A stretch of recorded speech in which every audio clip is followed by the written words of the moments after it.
Hello everyone, this is Pihu and welcome back to my YouTube channel। देखो ऐसा है ना कि मैंने डिसाइड किया था कि मैं रोज़ थोड़ी ब्लॉगिंग स्लॉगिंग करूँगी, बट देखो मेरे से ये सब हो नहीं रहा है।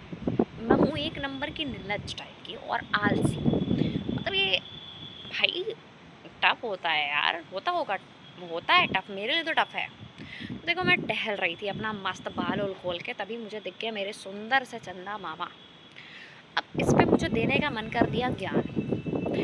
मैं तुमको एक बात बताऊँ कि जो तुम्हारे रिश्तेदार हैं ना, उनके तरह बिल्कुल नहीं है ये चंदा मामा, जो अभी दूसरा मुंह दिखा ले और समय आने पे अपना दूसरा मुंह दिखा ले। नहीं नहीं नहीं नहीं नहीं, ये पूरे जीवन अर्थ को अपने एक ही मुंह दिखाते हैं।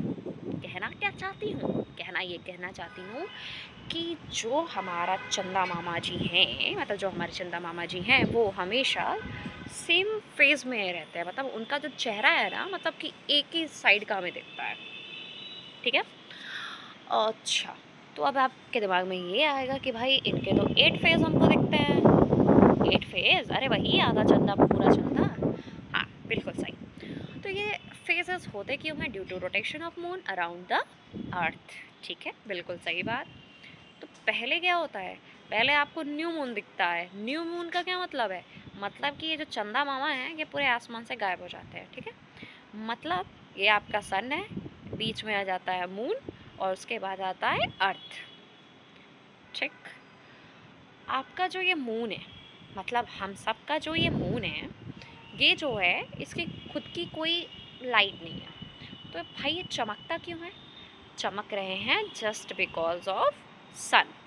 सन की रेज इनके पे पड़ती है और जिस साइड पे पड़ती है वो क्या होता है कि वो आपका चमकता है और फिर अर्थ से हमें वो दिखाई देता है। तो जैसे जैसे रोटेशन होता है, जिन जिन साइड पे लाइट पड़ती है वैसा वैसा आपको अर्थ से दिखाई देता है। ठीक है, ऐसा हो गया। तो पहले स्टार्टिंग फेज क्या होती है मून की? वो होता है फुल मून, जिसमें ये जो आपका मून है ये पूरी तरह गायब हो जाता है। गायब होने का मतलब है कि ये सन है, सन के बीच में मून आ जाता है, मून के बगल में अर्थ होता है। इसका मतलब ये नहीं है कि लाइन लगा के खड़े हो जाते हैं, नहीं नहीं भाई, अब थोड़ा अंतरिक्ष में अलग अलग होंगे ना। तो होता यूँ है कि जब लाइट आती है तो दूसरे साइड पे पड़ती है मून के, इस साइड पे नहीं पड़ती है, जो साइड उसका मुंह जो होता है जो अर्थ के साइड होता है।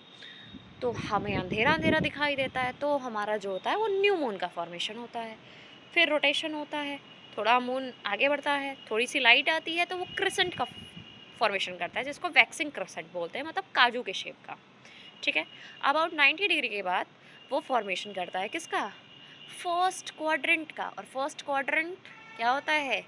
आधा आधा चांद। आधे चांद को क्या बोलेंगे? First quadrant. एंड नेक्स्ट उसके बाद हमें मिलता है वैक्सिंग गिबस।